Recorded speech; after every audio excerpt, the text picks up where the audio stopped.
Welcome to purity Telugu. నేను మీ మహేష్.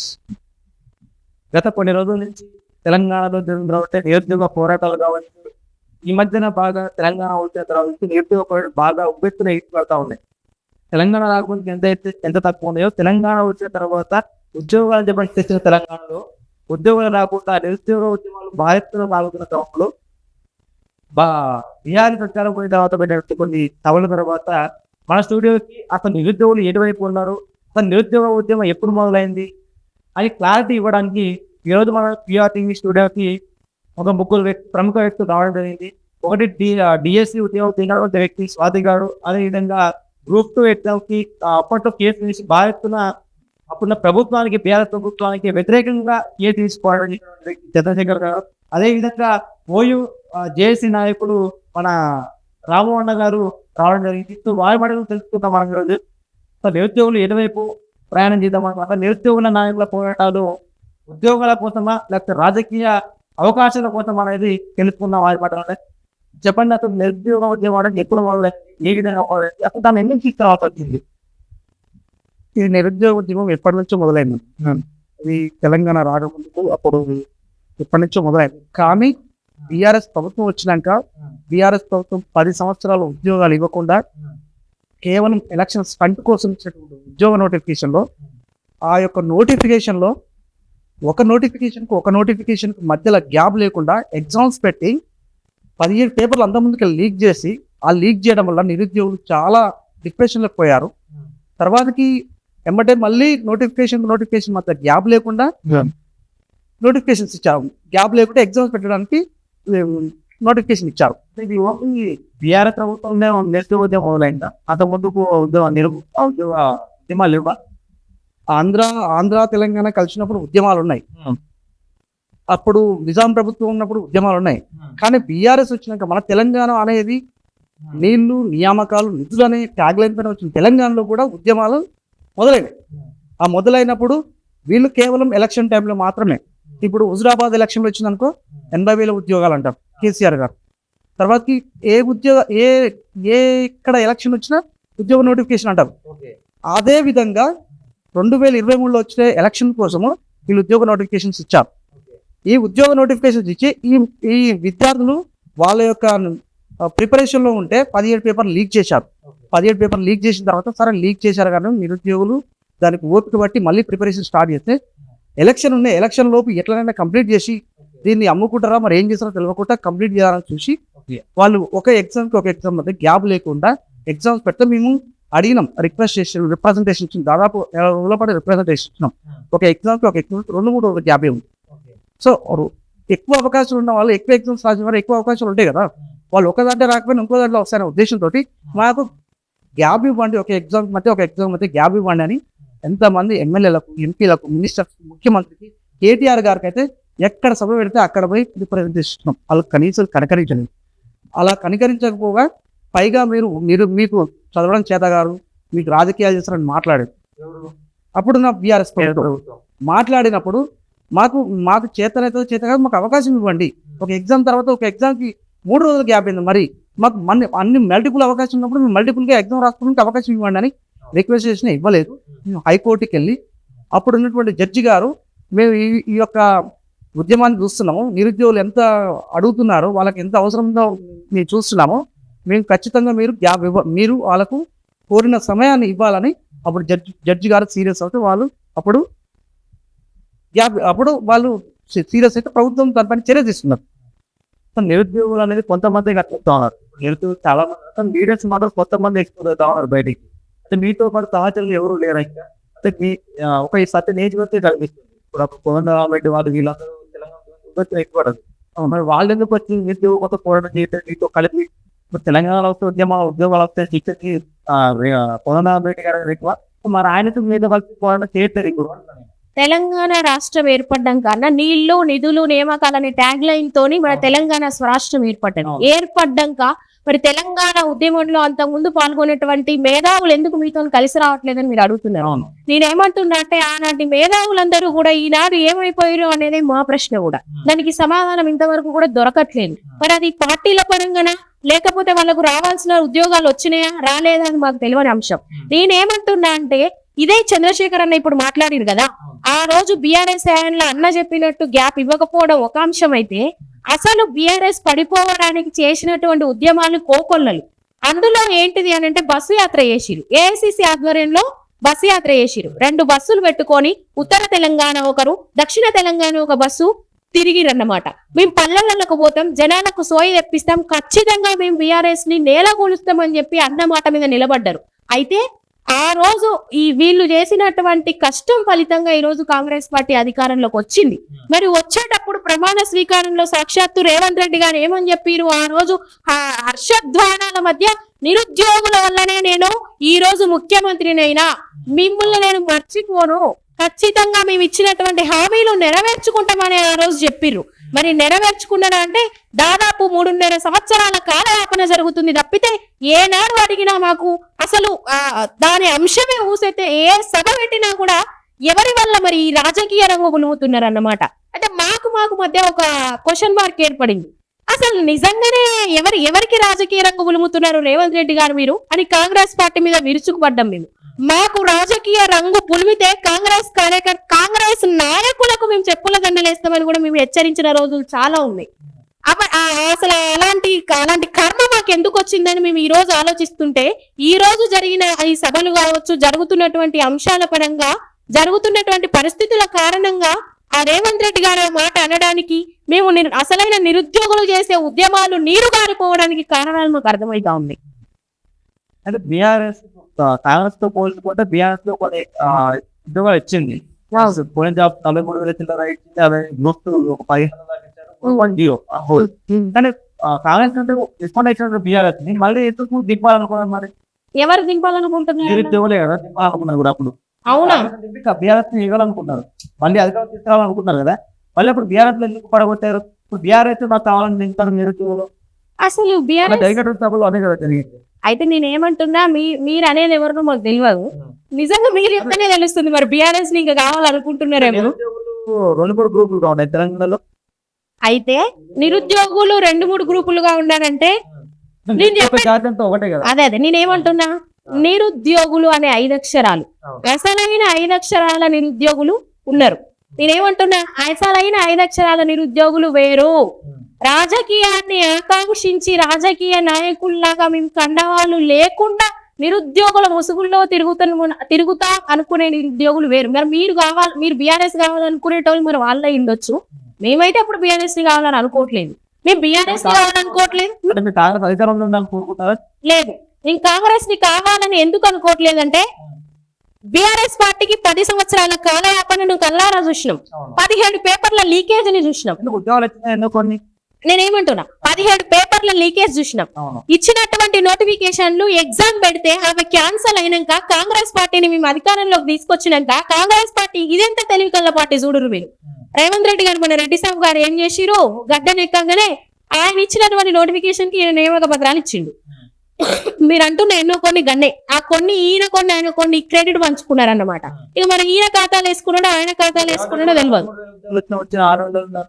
రేవంత్ రెడ్డి గారే కాదు, క్యాబినెట్ మినిస్టర్లు ఉన్నటువంటి ఒక్కొక్క మినిస్టర్ ఒక 60,000 అంటారు, ఒకరు 70 అంటారు, ఒకరు 80 అంటారు. మొన్న మీరు చూసిరు కదా కేటీఆర్ గారి తిట్ల సభలో ఆ స్లైడ్స్ కూడా వేసి ఆయన తిట్టినటువంటి భాగవతం, తెల్లారి ఈయన తిట్టినటువంటి భాగవతాలు చూసిరు కదా మీరు. మేము కాంగ్రెస్ ని కావాలనుకోవట్లేదు, బీఆర్ఎస్ ని కావాలనుకోవట్లేదు, మేము కాదు నిరుద్యోగులు కావాలనుకోవట్లేదు. ఎందుకంటే కాంగ్రెస్ కూడా కోడి తెచ్చుకున్న కోడి ఎగిరెగిరి దండింది అన్నట్టు 3.5 సంవత్సరాలు జరిగిపోతా ఉంటే ఇక నెక్స్ట్ వచ్చే ఎలక్షన్సే. ఇప్పుడు మరి పొడిచేది ఏముంది? ఇప్పుడన్నా నోటిఫికేషన్స్ ఇస్తారా? అవును, మరి ఇప్పుడన్నా నోటిఫికేషన్స్ ఇస్తారా లేదా? లేకపోతే ఇంకెంతగా తిట్టాలి? తిట్టి నోరు ఖరాబ్ అవుతుంది తప్పితే ఎవరు మారేటువంటి అంశం కనిపిస్తలేదు. అవును, బట్ కాంగ్రెస్ ప్రభుత్వం ఇప్పటికీ మీకు ఎలాంటి ఉద్యోగం రాలేదు. అవును, రాలేదు అంటున్నారు.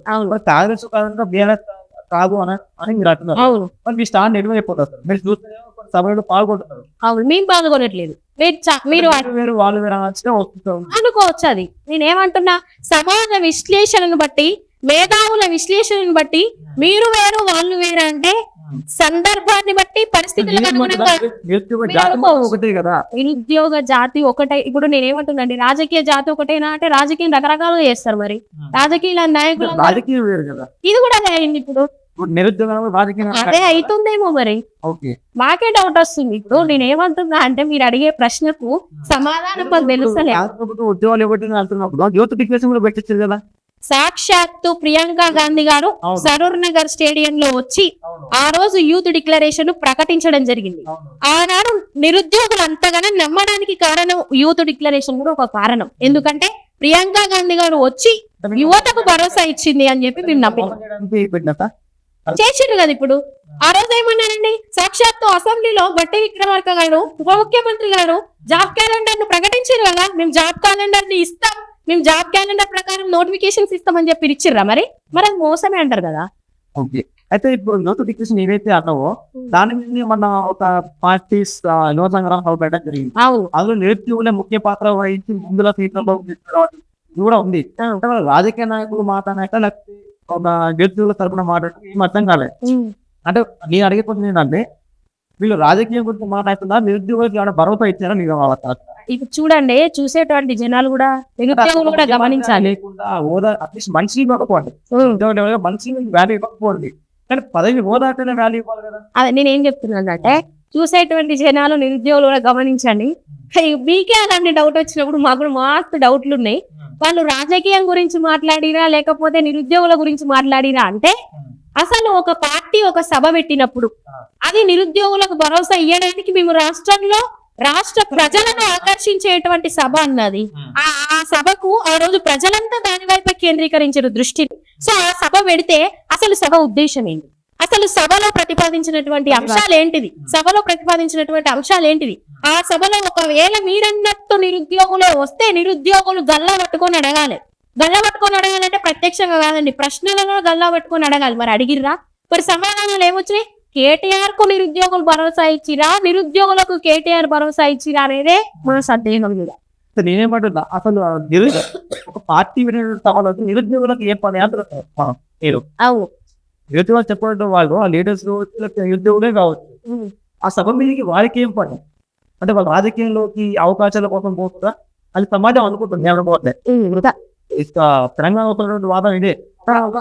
అంటే నిరుద్యోగులు మాట్లాడడానికి గల కారణం ఏంటి, ఒక పర్సన్ ని చూసి మాట్లాడే కారణం ఏంటంటే సమాజం మాట్లాడుకుంటుంది. ఇప్పుడు అలా నిరుద్యోగులు అమ్ముకుపోయారు కొంత పార్టీలకు రెండు కోణాలు వచ్చింది. నిజంగా నిరుద్యోగులకి మంచి చేయాలనిపిస్తే ఇంకోటి ఏమనుకుంటే కొంతమంది వాళ్ళు రాలేదు కదా కాబట్టి మరి వాళ్ళు కాంగ్రెస్ అనుకుంటుంది. అలా అనుకుంటారు. కొంతమందికి అలా అవకాశం వచ్చింది, కొంతమందికి అవకాశం రాలేదు అని నేను అనుకుంటున్నా. నేను నిజంగా నిరుద్యోగులకి మంచి చేయాలంటే రెండు కోణాలు ఉన్నాయి అందులో. ఒకటి నిరుద్యోగులకు మంచి చేయాలి, రెండోది రాజకీయ భవిష్యత్తు కోసం. నిరుద్యోగులకి మంచి అంత పెద్ద ప్లాట్ఫామ్ దొరికినప్పుడు నిరుద్యోగులకి ఏం కావాలి, మాకున్న సమస్యలు ఏంది, ఇప్పుడున్న మీ ప్రభుత్వాన్ని పడగొట్టేసి ఈ ప్రభుత్వాన్ని తీసుకొచ్చిన ప్రస్తుత ప్రభుత్వాన్ని తీసుకొచ్చినాము, ఈ ప్రభుత్వం పైన మీరు ఏ విధమైన ఒత్తిడి చేస్తారు, మీ ప్రభుత్వం ఎందుకు వైఫల్యం చెందింది, ఆ వైఫల్యాలను మీరు ఎలా ఎండగడుతున్నారు, వాటికి మీరు ఏం విశ్లేషణ ఇస్తున్నారు, మీరు భవిష్యత్తులో ఏం చేయగలుగుతారు, ఇప్పుడున్న ప్రభుత్వాన్ని మీరు ఎట్లా క్వశ్చన్ చేస్తారు, 2 లక్షల ఉద్యోగాలు నిరుద్యోగులే భాగం తీసుకోవడం అనిపిస్తుంది. మీరు అలా కూర్చోండి నాయకులు మీరే ప్రభుత్వం పడగొట్టి మీకు ఇస్తాం అన్నట్టుగా వీళ్ళే వాళ్ళకి హామీ ఇచ్చడం అనిపిస్తుంది. అవును కదన్నా. ఇప్పుడు ఆయన కేటీఆర్ గారు ఏమనాలి, మీకు మేము భరోసా ఇస్తున్నాం, మీ తరఫున మేము కొట్లాడతాము, మేము ఖచ్చితంగా మీ గురించి మీ యొక్క 2 లక్షల ఉద్యోగాల వాగ్దానాలు వాళ్ళు ఏదైతే మేనిఫెస్టో పెట్టారో ఆ మేనిఫెస్టో ఇంప్లిమెంట్ చేసే వరకు మేము కొట్లాడతాం అనేది భరోసా ఇవ్వాలి. కానీ అలా ఇవ్వకుండా నిరుద్యోగులు ఏం చేశారు, మేము నెక్స్ట్ కాంగ్రెస్ గవర్నమెంట్ రానియము, మీ టీఆర్ఎస్ గవర్నమెంట్ నిరుద్యోగులు అనే వ్యక్తులు ఆ సభ పైన పాల్గొన్న వ్యక్తుల గురించి నిరుద్యోగులకు అక్కడ అవకాశం ఇచ్చిన వాళ్ళకి 2 కోణాల నుంచి మాట్లాడుతూ నేను చెప్పాను కదా.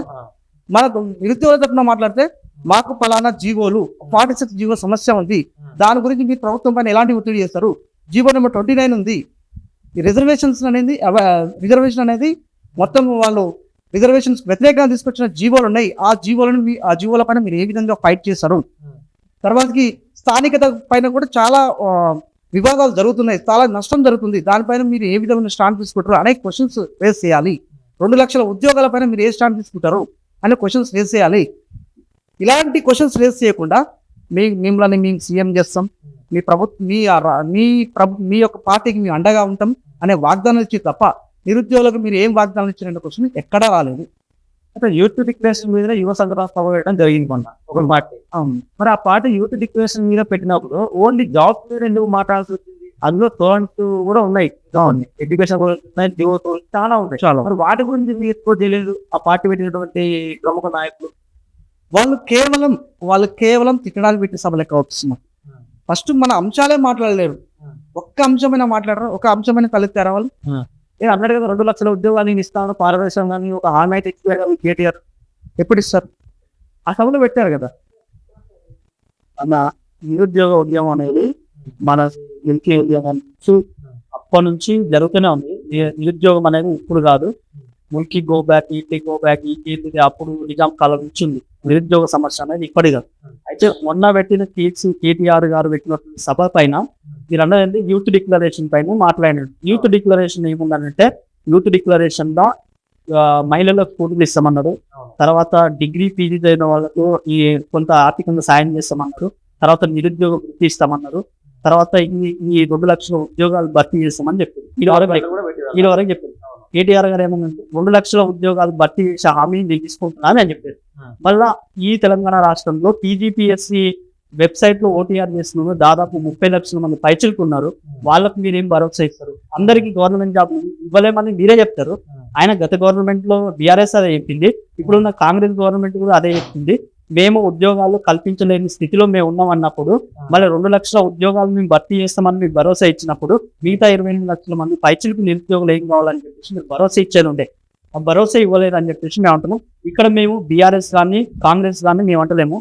బీఆర్ఎస్ మీరు అన్నారు కొన్ని ఉద్యోగాలు ఇచ్చింది కదా అని చెప్పేసి, బీఆర్ఎస్ కొన్ని ఉద్యోగాలు వేయడం కోసం నేను తెలంగాణ ఉద్యమం చేయలేదు. తెలంగాణ ఉద్యమమే నీళ్లు నియామకాల నుంచి ట్యాగ్ లైన్ ఏర్పడ్డ తెలంగాణ లోపల నువ్వు నియామకాలను తుంగలో దక్కినాము, నీళ్లు నియామకాలన్నీ ఇంట్లోకి మళ్ళించుకున్నారు. నీళ్లు ఏదో కాళేశ్వరం కట్టి ఆ తూతు మంత్రంగా చేసేసి కొందరికి మాత్రమే సాగునీరు అందించారని చెప్పేసి మేము సందర్భం చేస్తాము. అట్టడుగున మేము ఎప్పటి నుంచో అసలు 1952 పూర్వం నుంచి కూడా నిరుద్యోగులే అన్యాయానికి గురవుతుంటారు. తెలంగాణ రాష్ట్రం సబ్బండ వర్గాల తెలంగాణ రాష్ట్రం ఏర్పడినప్పటి నుంచి కూడా ఈ తెలంగాణ రాష్ట్రంలో మన పిల్లలకు ఉద్యోగాలు రావడానికి, మా అన్నలకు మా తమ్ముళ్ళకు అందరికి ఉద్యోగాలు రావడం కోసము ఈ రోజు వరకు కూడా ధర్నా చేయాల్సిన పరిస్థితి ఏర్పడిందంటే ఈ 2 ప్రభుత్వాలకు సిగ్గు చరమని మేము అడుగుతున్నాం. తెలంగాణ నిరుద్యోగ తరపున ఇంత జరుగుతుంటే కూడా ఒకటి మేము 10,000 ఇచ్చినామంటారు, ఒకరు 20,000, 40,000, 70,000 ఇచ్చి అంటారు. ఈ కాంగ్రెస్ ప్రభుత్వం వచ్చిన తర్వాత ఒక్కటంటే ఒక ఉద్యోగం ఇవ్వలేదన్న. ఇదే రేవంత్ రెడ్డి నేను నల్లమల పులి అని చెప్తున్నాడు కదా, నేను చెప్తా ఇదే నల్లమల పులి అని చెప్తున్నాడు కదా, ఇదే పాలమూరు చౌరస్తా కామని నేను కూడా నల్లమల పెట్టినా, ఇదే నల్లమల చౌరస్తా గడ్డ మీద గుండి కొట్టించుకున్నాం. ఆయన ఏమి ఇచ్చిండో మేమేమిచ్చినాం. పాలమూరు ఇంకో వాళ్ళు కూడా వాళ్ళు తిట్టొచ్చారు. నేను వాళ్ళ గురించి మాట్లాడదలుచుకోలేను. తోడలు కొట్టి చేయాలంటే ఇప్పుడు న్యాయంగా నిరుద్యోగుల గురించి మాట్లాడవలసిన వాళ్ళు ఇవన్నీ అడగాలాడ. ఇప్పుడు బీఆర్ఎస్ గవర్నమెంట్ లో ఉన్నటువంటి ఉద్యోగాలను నువ్వు దానికి న్యాయ భయం కల్పించి నేను ఇన్ని ఉద్యోగాలు ఇచ్చినాడు. వాస్తవంగా చెప్తే కాంగ్రెస్ గవర్నమెంట్ ఏర్పడి నుంచి ఒక ఉద్యోగం కూడా ఒక్కటంటే ఒక్కటి ఫ్రెష్ నోటిఫికేషన్ ఇచ్చినట్టు మీకు వెళ్ళనా? ఏదో మీరు అది ఇచ్చింది కాదు, గ్రూప్ అని ఇచ్చిరా. ఇప్పుడు మొన్న ఎస్ఐపిసి ఇచ్చినాక మీ గవర్నమెంట్ లో ఉన్న డీజీపీఏ 18,000 పైచిలకు ఖాళీలు ఉన్నామని మీరే చెప్తారు. అప్పుడు చెప్పింది ఆయన. మళ్ళీ ఏం చేసిండు, కొత్త డీజీపీ ఆనంద్ గారు వచ్చిన తర్వాత, సివి ఆనంద్ గారు వచ్చిన తర్వాత మళ్ళీ మీరు అప్పుడు చెప్పింది వాస్తవమే, 18,000 పైచిలకు 19,000 ఉన్నాయి వాస్తవే. కానీ మాకు ఆర్థిక శాఖ వచ్చింది మాత్రమే 5,000 అన్నారు. మళ్ళీ డ్రైవర్లు మెకానిక్ కలిపి 7,000 ఉద్యోగాలు వచ్చింది. ఎందుకు ఇస్తున్నావు అంటే నీళ్లు నిధులు నియామకాల కోసమే ఏర్పడింది. నువ్వే చెప్పినావు నిరుద్యోగుల వల్లనే మా ప్రభుత్వం ఏర్పడింది అన్నప్పుడు నిరుద్యోగులకు పెద్దపీట వేయాలి కదా. అట్లా నిరుద్యోగులకు పెద్దపీట వేయవు, సబ్బండ వర్గాలకు అన్యాయం చేసుకుంటూ ఇదేదో మళ్ళా వాళ్ళు మేము ఏ పార్టీకి సంబంధించిన వాళ్ళం కాదు, మేము పదే చెప్తున్నాము. మేము ఈ తెలంగాణ సబ్బండ వర్గాల అణగారిన వర్గాల ప్రజలు గొంతుగా మారుతాము. అదేవిధంగా ఈ తెలంగాణ రాష్ట్రంలో బాధపడుతున్న నిరుద్యోగులకు గొంతుగానే మిగలడానికి మేము వచ్చినాం. ఇప్పుడు బీఆర్ఎస్ చూస్తారు, మరి నెక్స్ట్ నిరుద్యోగుల స్థానం ఎటువైపు ఉండబోతున్నారు? తెలంగాణ రావాల్సింది బీజేపీ ఒకటే వచ్చిన కొత్త స్టేట్ పార్టీస్ లేకపోతే వాటిపై పోయే అవకాశాలు ఉన్నాయా? తెలంగాణ యొక్క సమగ్ర అభివృద్ధి దిశగా వెళ్ళే ఆల్టర్నేట్ పార్టీలు ఏమున్నా మేము అది తీసుకుంటాం. ఎందుకంటే గత 10 సంవత్సరాలు బీఆర్ఎస్ చూసి అలసిపోయింది. బీఆర్ఎస్ అంటే కాంగ్రెస్ మిక్సర్ కదా, కాంగ్రెస్ ఉమ్మడి రాష్ట్రం అది. ఉమ్మడి రాష్ట్రంలో మనం ఎట్లున్నామో మనం తెలుసుకున్నాం, మనం అంచువేతకు గురైనాం. నీళ్లు లేవు, నిధులు లేవు, అసలు మనం అడుగున అంచువేసిందో. ఇంకొక రకంగా చెప్పాలంటే ఉద్యోగాల పరంగా ఉమ్మడి గవర్నమెంట్ లో ఉన్నప్పుడు ఇచ్చింది మన 16 జీవో ప్రకారం ఆంధ్ర ఉద్యోగులు 56,000 మంది వచ్చి మన తెలంగాణ రాష్ట్రంలో వేసి మన ఉద్యోగాలకు గండి కొట్టిండు. అలాంటి చెత్త చెదారం అంతా అలాంటి బాధలు భరించడం కోసమే మనం ఉద్యమం చేసుకున్నాం. అందరం ఉద్యమం చేసి తెలంగాణ రాష్ట్రం తెచ్చుకున్న తర్వాత కూడా ఇలా ఈ రాష్ట్రంలో నిరుద్యోగులు ఆత్మహత్య చేసుకున్న తెలంగాణ రాష్ట్రం ఇంకా ఉంది అని అంటే ఈ ప్రభుత్వాలకు సిగ్గిపెట్టని మేము అడిగిస్తుంది. నిరుద్యోగ సమస్య ఒకవైపు ఉంది. మొన్నటిదాకా బీఆర్ఎస్ ప్రభుత్వం తెచ్చినటువంటి ఏదైతే జీవో నెంబర్ 46 ఉందో తెచ్చిందే బీఆర్ఎస్ ప్రభుత్వం 2022 ఆ సమయంలో తీసుకొని వచ్చింది. మరి దానికి మళ్ళీ బీఆర్ఎస్ ప్రభుత్వంలో ఉన్న కొంతమంది ప్రముఖ నాయకులు ఎందుకు ధర్నా చేయడం జరుగుతుంది, జీవో నెంబర్ 46 రద్దు చేయాలా మీరు అని తెచ్చిన వాళ్ళు ధర్నా ఇది రద్దు చేయమని కోరుతా ఉన్నారు.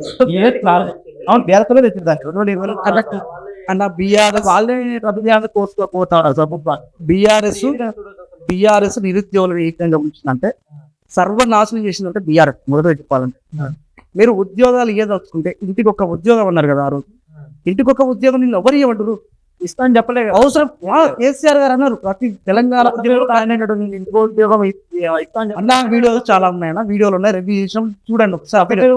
దీన్ని ఇవ్వలేదు అని చెప్పాడు ఆయన ఆయన ఇస్తున్నాడు.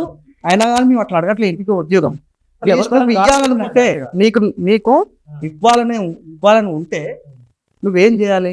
నువ్వు ఇవ్వాలని నువ్వు 58 సంవత్సరాలు ఉన్న ఏజ్ రిలాక్సేషన్ 61 సంవత్సరాలకు ఎందుకు పెంచావు?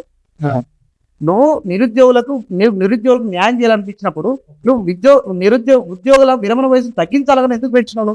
అంటే నిరుద్యోగులు మోసం చేయాలని కదా. బీఆర్ఎస్ ఇది చేసిన పెద్ద తప్పు ఏంటంటే నిరుద్యోగులు ఇంటర్ ఉంచడంలో ఇది ఒక పెద్ద. నువ్వు ఎంతమంది దాదాపుగా ముసలి వాళ్ళు బీపీలు, షుగర్లు, వాళ్ళకి థైరాయిడ్లు, అనేక సమస్యలు, వైటమిన్ డెఫిషియన్సీ ఉంది, అన్ని ప్రాబ్లమ్స్ లో వాళ్ళతో నువ్వు ఎందుకు చేయించాల్సి వస్తుంది? ఈ రోజు 20 సంవత్సరాల నుంచి 40 సంవత్సరాల ఉన్న వయసున్న వాళ్ళు స్టడీ హాలల్లా, లైబ్రరీలల్లా వాళ్ళ జీవితాన్ని మగ్గిపోతుంటే నువ్వు తీసుకుపోయి ముసలితో నువ్వు జాబ్ చేస్తున్నావు. ఇదంతా వరకు కరెక్ట్. వీళ్ళు తీసుకొచ్చిన జీవో నెంబర్ 46 వల్లనే కదా వీళ్ళు తీసుకొచ్చిన బీఆర్ఎస్ కదా. ఇది సిగ్గుమాల చర్య ఏంటంటే వీళ్ళ జీవో తీసుకొచ్చి వీళ్ళే ఈ రోజు కొట్లాడుతున్నట్టే. ఇదంతా సిగ్గు తప్పిన విషయం. మీరు ఎందుకు ఆ రోజు తీసుకొచ్చారు? ఎవరిని ఉద్దేశించి తీసుకొచ్చారు జీవో నెంబర్ 46? ఆ రోజు 46 జీవో 46 మీరు పోరాటం చేసారు అంటే మాతో పాటు SIPC ప్రిపేర్ అయ్యే వాళ్ళకి మేము మద్దతు ఇచ్చినాం. జీవో నెంబర్ 46 ఎందుకు తీసుకొచ్చారు? జీవో నెంబర్ 46 తీసుకోవడం వల్ల చాలా మంది గ్రామీణ విద్యార్థులు నష్టపోయారు. జీవో నెంబర్ 55 ఆ 55 వల్ల ప్రతి నోటిఫికేషన్ కోర్టు మెట్లు ఎక్కడం, జాప్యం జరగడం, కోర్టు మెట్లు ఎక్కడం, నియామకంలో జాప్యం జరగడం. బీఆర్ఎస్ రద్దు చేయమని కోరుకున్న సమయంలో నిన్న యువచంద్ర మన జీవో నెంబర్ 46 కొంతమంది కనిపిస్తుంది నిరుద్యోగులు అనేటువంటి వాళ్ళు. నిజంగా నిరుద్యోగ అనేటువంటి గొప్పదని అనడం అన్నారా? జీవో నెంబర్ 46 గొప్పదైనప్పుడు మరి ఎందుకు ఉద్యమాలు చేసారు? ఎందుకు ఉద్యమాలు 46 అనలేదు అసలు. ఈ మేడం అసలు ఈ సబితమ్మ ఉన్నప్పుడు ఇలాంటి జీవోలు వచ్చినాయా అని అన్నారు. మేము కూడా నోరెళ్ళ పెట్టినాం. మరి వచ్చినాయి ఉన్నప్పుడు కదా అదే మాకు అదే అర్థం కాలేదు. మరి మతి ఉంటే మాట్లాడినా, మతి లేక మాట్లాడినా, లేకపోతే వాళ్ళు ఎట్లా మాట్లాడిరో అసలు వాళ్ళ గురించి మాట్లాడాలని మేము అనుకోవట్లే. విషయానికి మేము ప్రాధాన్యత ఇస్తున్నాం. విషయం ఏంటంటే జీవోలన్నీ కూడా అంటే కొన్ని కాంగ్రెస్ కూడా వేసింది, ఇప్పుడు వచ్చినాయి బీఆర్ఎస్ కూడా వేసింది. కంపెనీల్లో వచ్చి పిండం పెట్టినట్టు ఇప్పుడు వాళ్ళు మేము వచ్చి మేము బాగు చేస్తామని వాళ్ళు అంటారు. ఇప్పుడు ఉన్న మాకు ఇంకా సమయం ఇవ్వండి అని వీళ్ళు కాంగ్రెస్ వాళ్ళు అంటారు. నేను ఏమంటున్నా అంటే ఉస్మానియా యూనివర్సిటీలను, దిల్సుఖ్ నగర్ లను, అశోక్ నగర్ చౌరస్తాలను, లేకపోతే దగ్గరపట్ల సెక్రటేరియట్ కానో కాంగ్రెస్ వాళ్ళ గల్లాలు బీఆర్ఎస్ వాళ్ళు పట్టుకోరి, బీఆర్ఎస్ వాళ్ళ గల్లాలు కాంగ్రెస్ వాళ్ళు పట్టుకోరి. మీరు కొట్లాడుకోరు కానీ మధ్యలో వచ్చిన వాళ్ళు నిరుద్యోగులని నలిపడం ఎందుకు? మా మీద బురద చల్లడం ఎందుకు? మా జీవితాలను ఆగం చేసుడు ఎందుకు? మీకు తెలంగాణలో మేధావులు కరువైరా? మీకు తెలంగాణలో ప్రతినిధులు చర్చలు జరిపే వాళ్ళు కరువైరా? మీరెందుకు మేధావులతో చర్చిస్తలేరు? ఏది కరెక్టు, ఏ జీవో కరెక్టు, ఏ జీవో? ఈ రోజు కేసుల వల్ల మాకు నోటిఫికేషన్స్ లేట్ అవుతున్నాయని చెప్తా ఉన్నారు కాంగ్రెస్ వాళ్ళు. అంత లూప్ హోల్స్ ఉన్న నోటిఫికేషన్స్ ఎందుకు వేస్తున్నారు మీరు? ఆల్రెడీ బీఆర్ఎస్ పార్టీ 10 ఏళ్లలో వచ్చిన నోటిఫికేషన్స్ లో లూప్ హోల్స్ ఉండడం వల్లనే పడిపోయిందన్న సంగతి నీకు తెలుసు. అడిగట్టిపోయినటువంటి కాంగ్రెస్ పార్టీ ఈ రోజు సింహాసనం మీద కూర్చున్న దానికి కారణం అదే అని నీకు తెలుసు.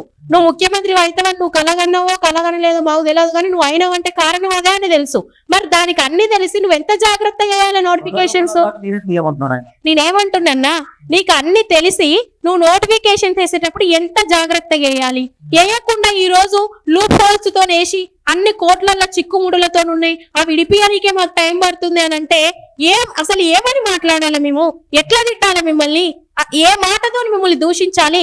ప్రభుత్వం ప్రజల చేత ఎన్నుకోబడిన ప్రభుత్వం కాబట్టి గౌరవంతో మాట్లాడుతా ఉన్నాం. ఈ రేవంత్ రెడ్డి గారు కూడా నేను కష్టపడి పైకొచ్చినా, కేసులు పెట్టుకొని పైకొచ్చినా అని ఆ కళ్ళల్లో నీళ్లు తీసుకొని మాట్లాడిన రోజులు ఉన్నాయి. మరి మా నిరుద్యోగుల కన్నీళ్ళు ఎందుకు కనిపిస్తలేవు నీకు? నిరుద్యోగుల బాధలు ఎందుకు కనిపిస్తలేవు నీకు? ఎట్లా పోయిన అహంకార నేతలందరూ కూడా కింద పడ్డారు. నియంతృత్వ పాలన చేసిన వాళ్ళకు తెలంగాణలో స్థానం లేదు, రాదు కూడా. అది బీఆర్ఎస్ పార్టీ కావచ్చు, కాంగ్రెస్ పార్టీ కావచ్చు, బీజేపీ కావచ్చు, తెలంగాణ ప్రాంతీయ పార్టీలు ఏవైనా, నేషనల్ పార్టీలు ఏవైనా, తెలంగాణ ప్రాంతం అనేది విభిన్న ప్రాంతం. ఇక్కడ నిరుద్యోగులు విభిన్న వర్గాలు, విభిన్న ప్రజలు, విభిన్న ఆచారాలు కలిగినటువంటి ప్రజలు తెలివిగలవారు, అంత పిచ్చోళ్ళు కాదు. ఈ రోజు నిరుద్యోగులు వచ్చి ఆ రోజు కాంగ్రెస్ పార్టీకి ఓటేయమంటే ఇష్టం, మళ్ళీ ఈ రోజు బీఆర్ఎస్ కి ఏమంటే వేస్తామనంటే ఎవరు చూసుకుంటా కూర్చుంటారన్నా? ఉస్మానియా యూనివర్సిటీలో 1200 మంది అమరవీరులు త్యాగాలు చేస్తే ఈ రోజు తెలంగాణ రాష్ట్రం ఏర్పడ్డది. ఏర్పడిన రాష్ట్రంలో కూడా మీరు ఉద్యోగాలు వాళ్ళు ఇయ్యలేదు, మీరు ఇయ్యలేరు.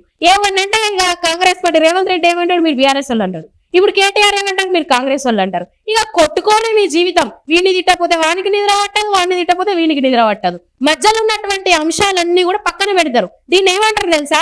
చేతగాక తప్పించుకునేటువంటి పనులు, సాకులు చెప్పి పక్కకు జరుగుతారన్నమాట. ఇది ఎంతో కాలం కొనసాగబోదు. మీ వల్లనే నేనేమంటాను, ఇంకొకటి కూడా, తెలంగాణ రాష్ట్రంలో నిరుద్యోగులని మీకేమన్నా నేను అందరికీ చెప్తా ఉన్నా, నిరుద్యోగులు అంటే ఎట్లుండాలి, నిరుద్యోగులకు ప్రతినిధులకు ఎట్లుండాలి, నిరుద్యోగుల బాధలను అక్కడ ప్రదర్శించాలి. అంతేగాని మీకు ఇష్టం వచ్చినట్టు నిరుద్యోగులను వాడుకుంటే మాత్రం అది మంచి పరిణామం కాదు. ప్రజలు చూస్తా ఉన్నారు, నిరుద్యోగులు చూస్తా ఉన్నారు. ఇది ఎక్కడికో దారి తీసేటువంటి అంశం కనిపిస్తా ఉంది. ఈ రోజు రేవంత్ రెడ్డి రాజకీయ రంగు పులమడానికి కారణం ఏందన్నా? ఏం కారణం చెప్పండి మీరు? ఇట్లా పార్టీలకు కొమ్ము కాస్తే మరి మా నిరుద్యోగ ఉద్యమాలన్నీ నీరు గారిపోతా ఉన్నాయి. మా ఉద్యమం అక్కడికి చేరట్లేదు, ఆయన సీరియస్ గా తీసుకోవట్లేదు. అసలు మా ఉద్యమ లక్ష్యం అనేది నెరవేరట్లేదు. ఎవరి వల్ల నెరవేరట్లేదు? నిరుద్యోగులారా ఆలోచించండి, ఇప్పటికైనా తెలివిగా ఆలోచించండి. ఆల్రెడీ మీరు పీజీలు, ఉస్మానియా యూనివర్సిటీ లాంటి తెలంగాణ రాష్ట్రంలో ప్రతిష్టాత్మక విద్యా సంస్థలో చదువుకున్న పేద పిల్లలందరూ కూడా ఈ రోజు హైదరాబాద్ లాంటి నగరంలో జీవించాలంటే నోటిఫికేషన్ వచ్చిందాక కాస్ట్ ఆఫ్ లివింగ్ ఎంత ఉందండి? ఏ ప్రభుత్వం నిరుద్యోగ వృత్తి ఇచ్చిందండి? ఎట్లా బతుకుతారండి నిరుద్యోగులు? దాని గురించి ఎవడు ప్రశ్నించడు. మొన్న సభకు పోయిన వాళ్ళు నిరుద్యోగులు కానీ అడుగుతున్నారు. వాళ్ళు నిరుద్యోగులు అవునో కాదో అసలు ఆ విషయానికి మేము ప్రాధాన్యత ఇస్తలేం, మా సభకు మేము ప్రాధాన్యతనిస్తలేం. ఎందుకంటే ఇవ్వమండి. మేము ఆ సభను మొదట మేము స్వాగతించినాం. ఆ సభ ఉద్దేశం కరెక్ట్ అయితే ఆ సభలో ప్రతిపాదించిన అంశాలను విశ్లేషణ చేస్తే పక్కన వాళ్ళు రాసుకొని దానికి నిరుద్యోగులారా మీకు మేము భరోసా ఇస్తా ఉన్నాం, 17 పేపర్లు లీక్ అయినాయి, వాస్తవమే, మేము తప్పు చేసినాం, మా తప్పు మేము తెలుసుకుంటా ఉన్నాం అని అన్నారా? లేదు, మేము అట్లా అనలేదు. ఆయన ఏమన్నాడు? కొంతవరకు మా నుంచి తప్పు జరిగింది అన్నాడు. కొంతవరకు జరగలేదు, పెద్ద ఎత్తున తప్పు జరిగింది. అది చాలా పెద్ద తప్పు. గ్రూప్ 1 లాంటి ప్రతిష్టాత్మక పరీక్ష 3 సార్లు క్యాన్సిల్ అవ్వడం అనేది పెద్ద తప్పు కాదా? గ్రూప్ 2 లాంటి పరీక్షలు క్యాన్సిల్ అవ్వడం పెద్ద తప్పు కాదా? ఇవన్నీ పెద్ద తప్పులు. సో నేనేమంటా ఉన్నా, ఇంకేమి ఇవ్వాలి మీరు భరోసా? జీవో నెంబర్ 46 ఎట్లా తీసేయాలి, జీవో నెంబర్ 55 ఎట్లా తీసేయాలి, ప్రస్తుతం కాంగ్రెస్ పార్టీ ఒంటెత్తు పోకడలను ఎట్లా నిరసించాలి, వాళ్ళ మీద ఒత్తిడి ఎట్లా తేవాలి, వీటన్నిటి మీద వ్యతిరేకత వాళ్ళకి ఎట్లా కల్పించాలి, ప్రభుత్వంతో నోటిఫికేషన్ ఎట్లా చేయాలి, మేము అధికారంలోకి వస్తే మేము ఈ జీవోల వల్ల జరిగినటువంటి అన్యాయాన్ని ఎట్లా పరిష్కరిస్తాం, మీ నిరుద్యోగులకు నిరుద్యోగ వృత్తి ఇస్తాం, సమస్యలు ఇస్తాం, యూత్ డిక్లరేషన్ లో ఉన్న ప్రతి ఒక్కటి మేము సాధించి తీరుతాం, మేము మీకు ఎంత మోసం చేసినామో అంతా మీ తరపున కొట్లాడతాం అన్నారా? ఆడ స్లైడ్లు వేసి వాళ్ళని తిట్టే, వాళ్ళు తెల్లారి వీళ్ళని తిట్లేసి అది సభ ఉద్దేశమా? మేము మొదట ఆ సభను మేము స్వాగతించినాం. ఇప్పటికీ నిరుద్యోగులకు మద్దతు ఇస్తే మేము స్వాగతిస్తాం, కానీ పార్టీ ప్రయోజనాలకు పోతే మాత్రం అది స్వాగతించదగ్గ అంశం కాదు. ఏ పార్టీ అయినా రాజకీయాలకు అతీతంగా, పార్టీలకు అతీతంగా నిరుద్యోగులకు సపోర్ట్ చేయండి, ఉద్యమాలకు సపోర్ట్ చేయండి, అది ముందుకు తీసుకెళ్ళండి, అంతే. అయితే యువ సంక్రమణ పార్టీ తెల్లారే కాంగ్రెస్ ఒక మినిస్టర్ ఒక ప్రెస్ మీట్ పెట్టేసి తను ఏం చేసిండు, బీసీ రిజర్వేషన్ అయ్యేందరూ మీ నోటిఫికేషన్ ఇవ్వమని కూడా ప్రకటించింది కదా. మరి అంటే ఈ సభకి కాంగ్రెస్ ప్రభుత్వం భయపడనట్ట, లేకపోతే నిరుద్యోగుల మీద వాళ్ళకి ఎలాంటి చిత్తశుద్ధి లేదనుకోవాలి అసలు? ఒకటి, బీసీ ఉద్యమం అనేది ఈ కాంగ్రెస్ ప్రభుత్వము మేనిఫెస్టోను కామారెడ్డి డిక్లరేషన్ లో 42% అని పెట్టింది. 42% అని పెట్టి రేవంత్ రెడ్డి గారు రిజర్వేషన్లకి ఉద్యోగాలు చెప్తాను నేను అదే చెప్తాను. స్థానిక సంస్థల్లో 42% రిజర్వేషన్ ఇస్తాము, లేదంటే పార్టీ పరంగా ఇస్తాము అని చెప్పేసి వీళ్ళు అసెంబ్లీలో చట్టం చేసిండ్రు, కేంద్రానికి పంపించిండ్రు. అది 90 షెడ్యూల్ ఇదే ఉంది. కొంతమంది బీసీ సంఘాల నాయకులు ఎట్లుంటారు అని అంటే, ఒక ఆయన ప్రెస్ క్లబ్ లో మీటింగ్ పెడతాడు, ఒక ఆయన బషీర్ బాగ్ లో మీటింగ్ పెడతాడు. ఇక మన బీసీ సంఘాల నాయకుల పనితీరు అనేది ఈ తెలంగాణ రాష్ట్ర ప్రజలందరూ గమనిస్తారు. అయితే ఇక్కడ ఏంటంటే బీసీ రిజర్వేషన్ రావాలన్నప్పుడు కాంగ్రెస్ ప్రభుత్వం ఇచ్చిన స్టాండ్ ఏంటి ఇక్కడ అంటే, నువ్వు బీసీ అనే పేరు చెప్పి తెలంగాణ నిరుద్యోగులు అన్ని ఏం చేస్తావా? అక్కడ బీసీలో కూడా 90% బీసీగా ఉంటావు, బీసీ ఎస్సీలే ఉంటారు కదా. నువ్వు ఈడబ్ల్యూఎస్ పైన స్టాండ్ ఎందుకు? తర్వాత ఈడబ్ల్యూఎస్ చట్టం చేసింది నువ్వు ఇంప్లిమెంట్ చేస్తున్నావు. మళ్ళీ బీసీ రిజర్వేషన్ రావాలని అంటే ఇదే రేవంత్ రెడ్డి సెంట్రల్ మంత్రి దగ్గర ఆమోదం ఇచ్చి ఎందుకు చేస్తాడు అంటే, ఒక సాకు చూపించి తెలంగాణ నిరుద్యోగులను అన్యాయం చేయాలని ఈ రోజు ఏదో నేనేమంటున్నా బీసీ రిజర్వేషన్ పొలిటికల్ గా పోయినప్పుడు ఉద్యోగాలకి రిజర్వేషన్ సంబంధం ఏంటి అంటున్నా నేను. ఉద్యోగ రిజర్వేషన్ లో రాజకీయ రిజర్వేషన్ లో కూడా రిజర్వేషన్ కల్పిస్తామని చట్టం చేసి ఆ చట్టంలో ఆ దఫాన్ని ఆల్రెడీ హైకోర్టు చెప్పింది కదా. ఇప్పుడు అంతా కాదు 9th షెడ్యూల్ పెట్టే తప్ప అదే నేనంటున్నాను. 9th షెడ్యూల్ పెట్టడానికి తమిళనాడులో ఉన్నటువంటి జయలలిత ముఖ్యమంత్రి వారు అక్కడ వెళ్ళేసి అలా కుర్చీ వేసుకొని అక్కడ చేపించుకున్న తర్వాత నేను తమిళనాడులో అడుగు పెడతాను చిత్తశుద్ధి కదా మా ముఖ్యమంత్రి గారు. ఈ ముఖ్యమంత్రికి ఆ చిత్తశుద్ధి ఏమున్నారో మేము అడుగుతున్నాము. ఇప్పుడు నువ్వు అదే జయలలిత లాగా నువ్వు ఈ రోజు జంతర్ మంతర్ దగ్గర ఆమరణ దీక్ష చేయి, మేము వస్తాం, మేము నిరుద్యోగులం అందరము నువ్వు ఆమరణ దీక్ష గౌరవ ప్రధాని నరేంద్ర మోడీ స్పందించాల్సిన వరకు నేను లేవని ఎందుకు ఈ రోజు సిజేఐ వాళ్ళు ఆ ధర్నా చేస్తుంటే నీట్ పరీక్ష చేస్తుంది. ఈ రోజు చిలక పలుకులు వస్తున్న ముఖ్యమంత్రి రేవంత్ రెడ్డి గారు అందరి లాఠీ చార్జ్ చేసిండ్రు, కేంద్రం దమనకాండ చేస్తుందని చెప్పేసి ఈ రోజు ప్రగల్భాలు కలిగినప్పుడు ఇదే సిటీ సెంట్రల్ లైబ్రరీలో, ఇదే చిక్కనపల్లి లైబ్రరీలో, ఇదే దిల్సుఖ్ నగర్లో వాడి పొద్దుగాల లేచే ధర్నా పెట్టాల్సి వాడు అంగి లాగేసుకోకుండా వీటిపోయి వాడిని జైల్లో పెడుతున్నవే. ఈ తెలంగాణ రాష్ట్రంలో ఉన్న ప్రజాస్వామ్యం గురించి ఎవరు మాట్లాడాలి? నువ్వు కేంద్రం గురించి మాట్లాడుతున్నావు కరెక్టే, మీకు కాదంటలేదు. మళ్ళీ ఇక్కడ ఉన్నది దాని గురించి కూడా మాట్లాడమని చెప్తున్నాం. ఈ చిలక పలుకు వాళ్ళకి ఇదంతా చేస్తే తెలంగాణ ప్రజలు నమ్మరు. ఖచ్చితంగా ఉద్యోగ నోటిఫికేషన్ వేయాలని చెప్పేసి మేము పదే చెప్తున్నాము. నేను 2014, 2034 వరకు వెళ్తామని చెప్పడం అనేది రేవంత్ రెడ్డి గారు ఇది ఏంది ప్రజాస్వామ్య దేశము, ఇది రాచరిక దేశం కాదు, నీ ఇష్టానుసారంగా 2034 వరకు ఉంటా అంటే ఎవరు ఓట్లు వేస్తే నేను తొక్కుంటా వచ్చినాడు. ఎవరు తొక్కుంటూ వచ్చినాడు? ఓట్లు వేసిన తెలంగాణ ప్రజలను తొక్కుంటూ వచ్చినావా? నువ్వు తొక్కితే బీఆర్ఎస్ నొక్కు, బీజేపీ నొక్కు, వాళ్ళని నొక్కు, నీకు శత్రువుగా ఉంటే మీరు అందరు కలిసి ఒకరినొకరు ఓట్లాడుకోండి. కానీ నువ్వే ఇంటర్వ్యూలో చెప్తారు ప్రజలు పిచ్చోళ్ళు నన్ను గెలిపించినట్టు. ప్రజలు పిచ్చోళ్ళు కాదు, మన నల్గొండ తగ్గుంది కూడా ఎప్పుడు తాగి తాగుంటే నాకు సంబంధం లేదన్నట్టు కూడా ఒక అందుకే ఆయన ఇంటర్వ్యూ రెడ్డి అని పేరు పెట్టినాం. ఇంటర్వ్యూ తాగి సావాల్సింది అవుతాం మాకే కర్మ. మేము బలంగా తెలంగాణ బలంగా ఇష్టంగా బట్ ఇది ఉద్యోగాలు ఇస్తున్నాను మీరు వినట్లేదు, వినకపోతే ఎంట్రింగ్ తాగి తావండి అని అన్నట్టు. అయితే ఎంట్రింగ్ తాగి అనేటువంటి అంశము చాలా జాగ్రత్తగా వినాలి. దీన్ని ఎట్లా తీసుకుపోయారంటే ఆ ఎంట్రీని ఎవరిని తాగమన్నారు తెలుసా? ఇది నేను రేవంత్ రెడ్డికి సపోర్ట్ గాను లేకపోతే ఇంకే ఆయన మాట అనడానికి కారణం ఉంది. ఏం కారణం తెలుసా? ఎవరైతే నిరుద్యోగులు ఉన్నారో ఇప్పుడు మీరు అన్నారు కదా బ్యాచ్లు ఉన్నారు కదా మీరంతా ఒకటేనా అని, మరి ఆయనకు కూడా ఆయన అదే అంటుండు, మీరు రాజకీయం చేస్తున్నారా, ఉద్యమాలు చేస్తున్నారా, మీరు రాజకీయం చేసేటోళ్ళు ఎంట్రీని దాకా గిలగిల కొట్టుకున్నా కూడా నేను ఇచ్చేటప్పుడే ఇస్తా అని అన్నాడు. మరి ఇప్పుడు ఎవరి వల్ల ఈ మాట పట్టాం మేము? ఎవరి వల్ల నిరుద్యోగులం ఈ ఎంట్రీని తాగాల్సి వస్తుంది? ఇప్పుడు చెప్పండి, ఎవరి వల్ల తాగమంటుండు? అందరినీ తాగమన్నాడు కరెక్ట్ గానే, ఎవరి వల్ల అన్నాడు ఆ మాట? ఎవరి వల్ల అంటున్నాడు అన్న? మరి అంతే కదా. ఇప్పుడు వాళ్ళు నిరుద్యోగ పోరాటం చేస్తుంది కదా, నిరుద్యోగ పోరాటం చేసినప్పుడు నిరుద్యోగుల క్వశ్చన్లు అడగాలి. కేటీఆర్ లాంటి అంత పెద్ద సభ నీకు అవకాశం వచ్చినప్పుడు అంటే ఆడ ఉన్న ఆడున్నోళ్ళగా అసలు నిరుద్యోగులకు అవకాశం వచ్చినప్పుడు కేటీఆర్ ని నిలదీయాలి అంటున్నాం మేము. కేటీఆర్ దగ్గర నుంచి రాబట్టుకోవాలి భరోసాని. మాకు ఇంత అన్యాయం జరిగింది, న్యాయం చేయమని అడగాలి. వాళ్ళకు మనం తిరిగి భరోసా ఇవ్వడం అనేది బాధాకరమైనటువంటి అంశము. ఈ ఎంట్రీని తాగేటువంటి అంశం ఏదైతే ఉందో రేవంత్ రెడ్డితో ఈ రోజు మేము ఆ మాట పడడం ఎవరి అసలు మా దాంట్లో ఉన్నటువంటి కొంతమంది వల్లనే మేము ఆ మాట వల్ల ఇది మేము బాగా చెప్తా ఉన్నాం. ఇప్పుడు ఏమన్నా అంటే చాలు ఇది ఒక వంక దొరికింది రేవంత్ రెడ్డి. ఇచ్చిన వాళ్ళు ఎవరంటే అడ్వాంటేజ్ ఎవరిస్తున్నారు? నేను ఇంకొకటి కూడా అంటున్నా, కాంగ్రెస్ పార్టీ మీరు బీఆర్ఎస్ పార్టీలకు కలుస్తున్నారు, వాళ్ళకి అడ్వాంటేజ్ ఇస్తున్నారు. మీరు నోటిఫికేషన్లు వేయండి, మీరు అన్నటువంటి నాయకులకు మీరు అవకాశాలు ఇవ్వకండి. మీరే అవకాశం ఇస్తారు, మీరే రాజకీయ నాయకులు అంటారు, మీరే నిరుద్యోగులు అంటారు. ఇక అన్ని నువ్వే మాట్లాడు, అన్ని ఇదనే మాట్లాడతాడు. ఎవరండి? కేటీఆర్ మాట్లాడతాడు, రేవంత్ రెడ్డి మాట్లాడు. మీరు ఇద్దరు కొట్టుకుంటూనే ఉండండి జీవితాంతం. మీకు ఈ భజనలు తప్పేటట్టు లేవు. సో ఏంటి అనేటువంటి అంశానికి విశ్లేషణ ఇది. అయితే ఇప్పుడు కేవలం తెలంగాణ రాష్ట్రంలో నిరుద్యోగులు మాత్రమే పోరాటం చేస్తా ఉన్నారు. నిరుద్యోగుల ఓట్లతో గెలిచిన వాళ్ళు కూడా కొంతమంది ఉన్నారు, ఎమ్మెల్సీ కావచ్చు లేకపోతే వేరే వాళ్ళు కావచ్చు. మరి వాళ్ళు ఎందుకు మీకు మద్దతుగా రావట్లేదు ఈ ఉద్యమాలకి? వాళ్ళ నేతలు అయ్యారు కదా, వాళ్ళ ఉద్యోగం వచ్చింది కదా. రాజకీయ నిరుద్యోగులకు అందరికీ ఉద్యోగాలు వచ్చింది, నిరుద్యోగులు మాత్రం నిరుద్యోగులు మెరిగిపోయారు. మీరు ఎందుకు అడగట్లేదు వాళ్ళని? మరి వాళ్ళని అడగాలి కదా. వాళ్ళని ప్రశ్నించడం, వాళ్ళ ఇంటికి వెళ్ళి ప్రశ్నించడం, వాళ్ళని ప్రశ్నిస్తే ఇదిగో రేపు ఎల్లుండి రేపు అయిందని మాట్లాడుతున్నారు, కాలయాపన చేస్తున్నారు తప్ప వాళ్ళు నిజంగా వాళ్ళకు నిరుద్యోగుల తరపున కొట్టడం లేదు.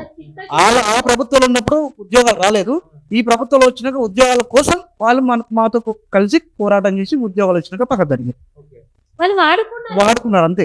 ఏమంటున్నారు? కాంగ్రెస్ పార్టీ నిరుద్యోగులను ఒక ప్రత్యక్ష ఎలక్షన్ సామాగ్రిగా వాడుకుంది. ఈ పదాన్ని స్టేట్మెంట్ తీసుకో. కాంగ్రెస్ పార్టీ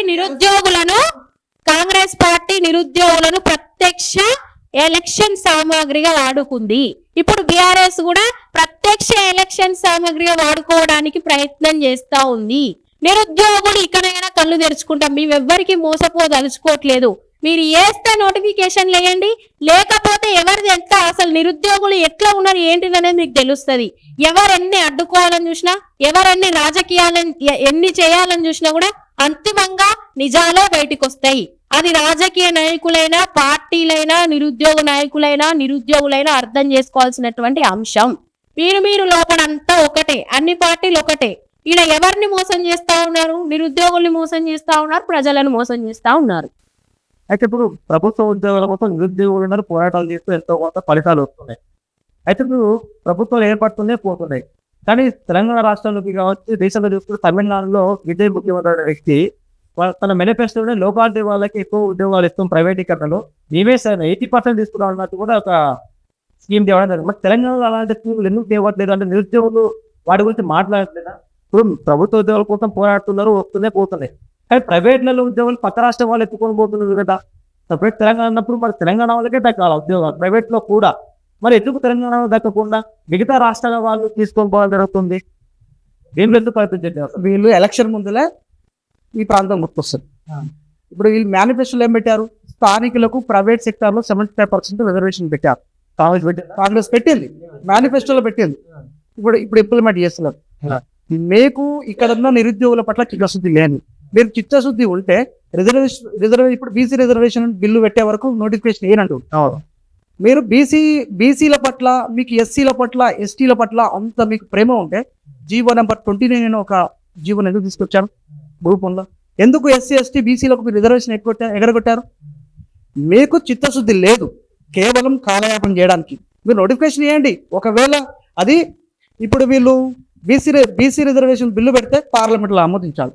అది ఇంప్లిమెంట్ అవుతుంది. ఇప్పుడు అది ఇంప్లిమెంట్ అయినాడు, మీరు ఇంప్లిమెంట్ చేయండి. మీరు సైమల్టేనియస్గా మీరు నోటిఫికేషన్ చేయండి. నోటిఫికేషన్ ఇస్తే అక్కడ అది ఇంప్లిమెంట్ అయితే ఒకవేళ ఇంప్లిమెంట్ చేయండి. కావాలని నిరుద్యోగులకు వీళ్ళు కాలయాపన చేయడానికి ఒక సాకు చూపిస్తున్నారు తప్ప వీళ్ళకి నిరుద్యోగుల పట్ల చిత్తశుద్ధి లేదు. మీరు 75% మీ చేతుల్లో ఉంది కదా, ప్రైవేట్ సెక్టార్లో 75% రిజర్వేషన్ పెట్టాలని, మరి అది పెట్టండి. మీరు ఎందుకు పెట్టట్లేదు? నిరుద్యోగులని కేవలం ఎలక్షన్ కూడా వాడుకోవడం కోసం వాళ్ళు ప్రయత్నించారు, వాడుకున్నారు, వీళ్ళు మళ్ళీ ప్రయత్నం చేస్తున్నారు అంతే తప్ప నిరుద్యోగుల పట్ల ఎవరికి చిత్తశుద్ధి లేదు. చిత్తశుద్ధి ఉంటే భయపడ్డ నిరుద్యోగులు ఇది దేనికి లేదా బీఆర్కి చిత్తశుద్ధి లేదా, కాబట్టి చిత్తశుద్ధి లేదా. మరి నెక్స్ట్ ఎటువైపు నిరుద్యోగులకు ఎవరు భరోసా ఇస్తారో అధికారంలో తీసుకొచ్చింది.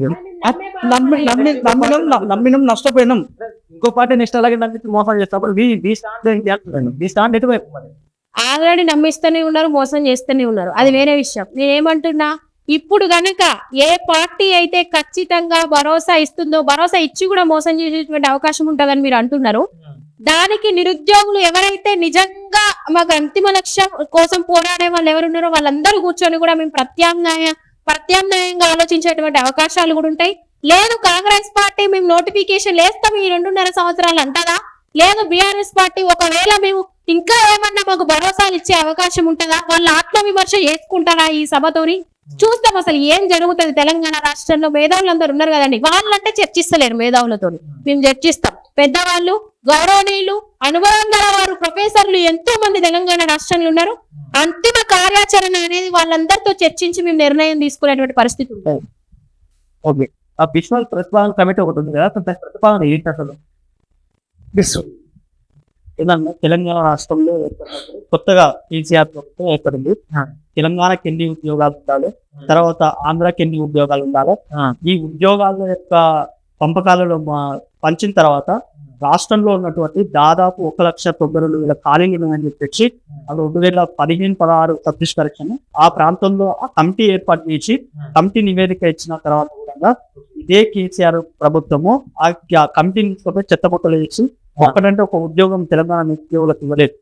ఏది ఎలక్షన్ స్టంట్ కోసం మాత్రమే 2022 నుంచి స్టార్ట్ చేసి 2023 ఎలక్షన్ల కోసం అని చెప్పేసి గ్యాప్ లేకుండా నోటిఫికేషన్ ఇచ్చి తెలంగాణ నిరుద్యోగుల పేపర్ లీక్ చేసి 17 పేపర్ల పైన వీళ్ళ పంపకాల్లో తేడా వస్తుంది బయటికి వస్తే దానిపైన సిట్ వేసి కూడా ఇక అప్పుడున్న టీఎస్పీఎస్సీ జనార్దన్ రెడ్డి గారిని ఎలాంటి యాక్షన్ తీసుకోలేదు. తర్వాత ఆ క్రమాలకు పాల్పడిన పేపర్ లీక్ పార్టీ ఎలాంటి యాక్షన్ తీసుకోలేదు. ఆ రోజు ఈ సిటీ సెంట్రల్ లైబ్రరీకి వచ్చిన రేవంత్ రెడ్డి మీకు జిరాక్స్ సెంటర్ లో పొట్లాల దాకా అమ్ముకున్నారు ఈ టీఆర్ఎస్ వాళ్ళు, ఈ పేపర్ అన్నింటినీ అంగట్లో సరుకులాగా చేసిరు కాబట్టి మేము వచ్చిన తర్వాత మీకు న్యాయం చేస్తామని చెప్పారు. టీఆర్ఎస్ ప్రభుత్వం ఆ రోజు సిట్ ఎంక్వైరీ వేసింది. సిట్ ఎంక్వైరీ కూడా అప్పుడున్న ప్రతిపక్ష నేతగా TPC president Revanth Reddy attend అయిండు. మళ్ళీ ఈ రోజు నువ్వు ముఖ్యమంత్రి అయిన తర్వాత ఆ సిట్ ఎంక్వైరీ అడుగుతున్నావు అంటే నీకు పంపకాలు వచ్చి నీ పంపకాలు అన్నిటి నీకు సెటిల్మెంట్ అయిన తర్వాత సెటిల్మెంట్ అయిపోయిన తర్వాత ఆ సిట్ ఎక్కడ పోతుంది, కమిటీ ఎక్కడ పోతుంది, కాళేశ్వరం పైన కమిటీ వేసింది, విద్యుత్ కొనుగోలు పైన కమిటీ వేసింది, కార్ రేసింగ్ పైన కమిటీ వేసింది. ఈ కమిటీలన్నీ ఎక్కడ పోయినాయి అంటే మేము తెలంగాణ నిరుద్యోగం ఒక నిరుద్యోగుల గురించే కాదు, ఈ తెలంగాణ అస్తిత్వం గురించి కూడా మేము మాట్లాడతాము. ఈ తెలంగాణ సబ్బండ వర్గాలకు కూడా అన్యాయం జరిగితే కూడా మేము మాట్లాడతాము. ఈ సిట్ ఎంక్వైరీ అన్నిటి కూడా నువ్వు పారదర్శకంగా ఎంక్వైరీ చేయాలి. కాళేశ్వరం ఎంక్వైరీ చేసి నా చేతిలో ఏం లేదు నేను సిబిఐకి ఇస్తానప్పుడు ఫస్ట్ సిబిఐ ఎందుకు ఇవ్వలేదు, నువ్వు ఫస్ట్ ఎందుకు ఎంక్వైరీ చేస్తావు, కమిటీ ఎందుకు ఇచ్చినావు, ఫస్ట్ సిబిఐకి ఇచ్చి నువ్వు కేంద్ర ప్రభుత్వం ఒత్తిడి చేయనున్నావు. ఈ రోజు నువ్వు తూతూ మంత్రంగా చేసి నీ వాటా సెటిల్మెంట్ అయిన తర్వాత నువ్వు కేంద్ర ప్రభుత్వానికి ఇచ్చిన నా చేతిలో ఏం లేదని మరి నీ దగ్గర ఉన్నటువంటి టీజీపీఎస్ డీ పైన సిక్ పేపర్ ఇప్పుడు ఎంక్వైరీ దానిలో ఎవరైనా తీసుకొని బొక్కలో పడే ఎందుకు వేయను అంటే నీకు వాటా సెటిల్మెంట్ కావాలి. తెలంగాణ నిరుద్యోగులు పట్టరు, తెలంగాణ బిడ్డలకు ఇచ్చినటువంటి 6 గ్యారెంటీల గురించి కూడా మీకు పట్టదు, 420 హామీలు ఇచ్చిన దాని గురించి మీకు పట్టదు. వీళ్ళు వీటన్నిటిని కూడా ప్రశ్నించి నిరంతరం ప్రజల్లోకి వెళ్ళాల్సిన ప్రతిపక్ష పార్టీలు ఉన్నటువంటివి అవి ఎప్పుడు కూడా ఇప్పుడు ఏదో 6 నెలల ముందు ఎలక్షన్లు వచ్చినప్పుడు స్టంట్లు వేసి సభలు పెట్టి తెలంగాణ నిరుద్యోగుల అమాయకులైన ప్రజల్ని మభ్యపెడతామంటే మేము తెలంగాణ చూసుకోమని చెప్తుంది. ఓకే, అయితే ఒకవేళ బీఆర్ఎస్ పార్టీ వాళ్ళు మిమ్మల్ని పిలిచి మీకు ఉన్నటువంటి భరోసా మీకు ఏమి ఇవ్వాలంటే మీరు ఏం కోరుతారు? బీఆర్ఎస్ మమ్మల్ని అధికారంలో తీస్తారంటే మీరు మానసిక ఏం కోరుకుంటున్నారు అంటే మీరేమి మీరు చేసినటువంటి అతిపెద్ద తప్పు ఉద్యోగ విరమణ వయసుని మీరు 58 సంవత్సరాల కంటే ఇంకా తగ్గించండి. డిమాండ్స్ ఏంటి? బీఆర్ఎస్ డిమాండ్స్ అవి తగ్గించి 61 సంవత్సరాలు తగ్గించి నిరుద్యోగుల నోట్లో మట్టి కొట్టిన మీరు 58 సంవత్సరాల కంటే కిందికి తగ్గించండి. అప్పుడు ఖాళీలు మస్తుగా ఏర్పడతాయి. ఓకే, తర్వాత ఈ ఖాళీలు ఏర్పడిన ఖాళీలన్నీ భర్తీ చేయండి. భర్తీ చేసినాక మీరు ఎంత భర్తీ చేసినా 2 లక్షలు 3 లక్షల ఉద్యోగాలు మాత్రం ఇవ్వగలుగుతారు. అట్లా మిగిలిన నిరుద్యోగులకి స్కిల్ డెవలప్మెంట్ ప్రోగ్రామ్ పెట్టి స్కిల్ డెవలప్మెంట్ ప్రోగ్రామ్ లో వాళ్ళకు ఉద్యోగాలు కల్పన చేయండి. ఇక్కడ ఉన్నటువంటి ప్రైవేట్ సెక్టార్ చాలా వరకు ఉన్నది. ఫార్మర్ సెక్టార్ కానీ ఇండస్ట్రియల్ సెక్టార్ చాలా ఉన్నది. అందులో 70% కాదు, ఇప్పుడు మన గవర్నమెంట్ లో ఉన్నటువంటి 95% ఎలా ఉందో గవర్నమెంట్ లో ఉన్నట్టు అలాగే మీరు 95% ఇక్కడ లోకల్ రిజర్వేషన్స్ పెట్టండి. పెట్టినప్పుడు ఇక్కడ ఉన్నటువంటి నిరుద్యోగ యువతకు ఉపాధి కలుగుతుంది. అలాంటి ప్రోగ్రామ్స్ చేయండి. స్కిల్ డెవలప్మెంట్ ప్రోగ్రామ్ చేసి వాళ్ళకు కావాల్సినటువంటి నిధులు సమకూర్చండి, వడ్డీ లేని రుణాలు ఇవ్వండి. అలాంటివి మేము డిమాండ్స్ పెడతాం. ఇంకొకటి 46 జీవోని క్యాన్సిల్ చేయాలి. ఒకవేళ మీరు బీఆర్ఎస్ భరోసా ఇస్తే ఇవి కావాలి మాకు. 46 జీవో నెంబర్ 46 తీసేయాలి.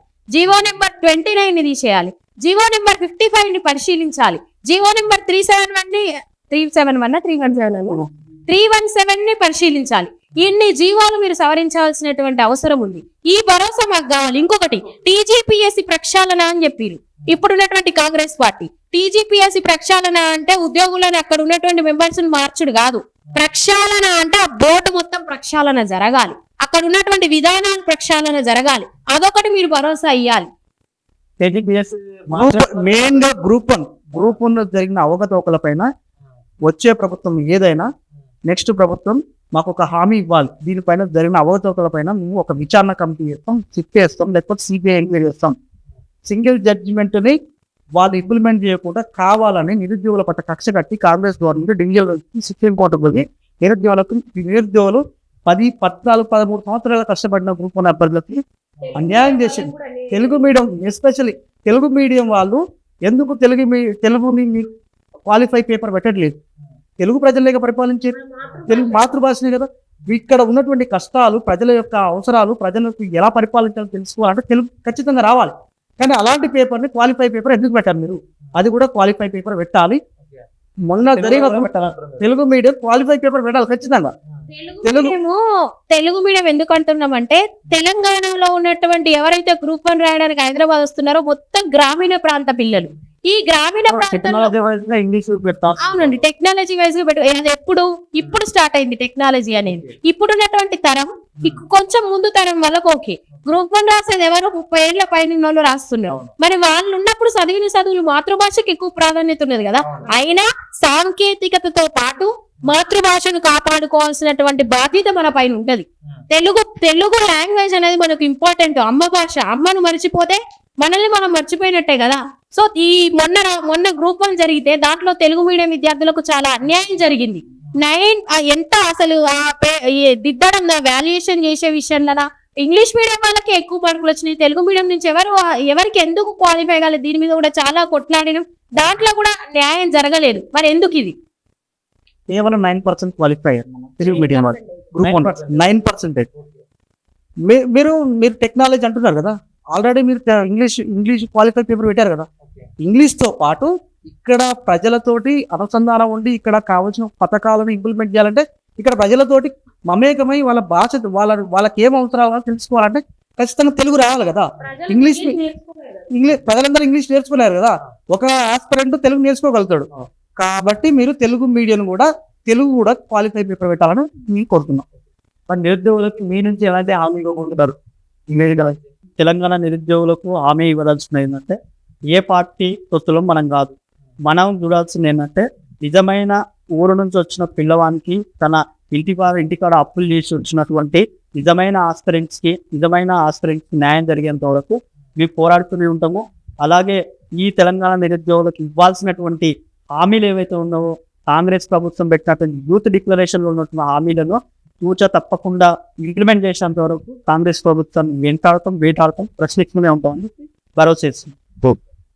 కాంగ్రెస్ పార్టీ కాదు, కాంగ్రెస్ పార్టీ అయినా, బీఆర్ఎస్ అయినా, బీజేపీ అయినా, ఇప్పుడున్నటువంటి కొన్ని పార్టీలైనా నిరుద్యోగులు ఇంకెవరైనా మమ్మల్ని అనగదొక్కాలని చూసినా, రాజకీయ పార్టీలు అనగదొక్కాలని చూసినా, అంతిమ లక్ష్యం నిజంగా అన్యాయం జరగకుండా న్యాయం కోసం మేము ఎప్పుడు పోరాడుతూనే ఉంటాం. ఏం చేయాలని చూసినా కూడా, అసలు లక్ష్యాన్ని పక్కన పెట్టాలని చూసినా కూడా, ఏం జరిగినా కూడా మేము ఏమీ ఆశించకుండా కేవలం న్యాయం కోసమే ఇలాంటి అంశాలను ఎప్పుడూ తెరపైకి తీసుకొస్తానే ఉంటాం. మేము అప్పుడు బీఆర్ఎస్ గవర్నమెంట్ అన్యాయం చేసినప్పుడు మేము వెళ్ళలోకి వచ్చి కొట్లాడి మధ్యలో మేము ప్రిపరేషన్ కోసం వెళ్ళిపోయాం. మమ్మల్ని అనగదొక్కించుకుంటాం, తిట్టించుకుంటాం. అంతిమ లక్ష్యం ఏంటంటే ప్రతి నిజమైన నిరుద్యోగికి న్యాయం జరగాలి. మాకు రాజకీయ ఆశయాలు లేవు. దయచేసి రాజకీయాలు చెయ్యకండి. నిరుద్యోగులలో కూడా మీరు అంతిమంగా నిరుద్యోగ సమాజానికి మంచి చేయడానికి ప్రయత్నించండి. మేము ప్రయత్నిస్తాం ఖచ్చితంగా. మాకు ఏ రాజకీయ ఆకాంక్ష లేదు. మేము నిరుద్యోగం కోసం కొట్లాడుతూనే ఉంటాం. మాకు ఏ రాజకీయాలు వద్దు. దయచేసి మీరు కూడా నిరుద్యోగులకు అన్యాయం చేయండి. ఎంతో మంది తమ జీవితాలని ఇంట్లో ఆస్తులు నమ్ముకొని ఇంట్లో గడవకుండా కారం తింటూ ఉద్యోగాల కోసం వేటలు వచ్చి వాళ్ళ లక్ష్యాల కోసం వచ్చి వాళ్ళ జీవితాలతో ఆడుకోవద్దు. వాళ్ళ ఎమోషన్స్ తోటి ఆడుకోవద్దు. వాళ్ళకు న్యాయం జరగాలి, మనకు న్యాయం జరగాలి. అదే ఉద్యోగాలు కొట్టాలి, వాళ్ళతో పాటు మేము కూడా ఉద్యోగాలు కొట్టుకొని పోవాలి. లేదు ఏదైనా పార్టీని మీకు మద్దతు ఇస్తామని వస్తే రండి, ఇప్పుడు మేము చెప్పినటువంటి భరోసాలు నెరవేరుస్తామంటే మాట్లాడండి, లేదంటే లేదు. సో ఇదంతా ఈ రోజు నిరుద్యోగులతో మన పిఆర్ టీవీ స్టూడియోలో జరపడం చిట్చాట్లో నిరుద్యోగులు సభ మీద ఉన్న నిరుద్యోగులు అలాగే కొంతమంది నిరుద్యోగులు ఇద్దరు వేరు అన్నట్టుగా చెప్తున్నటువంటి సందర్భం ఉంది ఇక్కడ. సో అసలైన నిరుద్యోగులకి వీళ్ళకి తేడా ఏంటో భవిష్యత్తులో చూద్దాం. మరి వాళ్ళు ఉద్యోగాలు చేస్తారా, వీళ్ళు ఉద్యోగాలు చేస్తారా అనేది భవిష్యత్తు కాలక్రమేణా చూద్దాం మనం. సో మళ్ళీ నిరుద్యోగం మనం చిట్చాలు పెడతాం. చూస్తున్నటువంటి పిఆర్ టీవీ తెలుగు.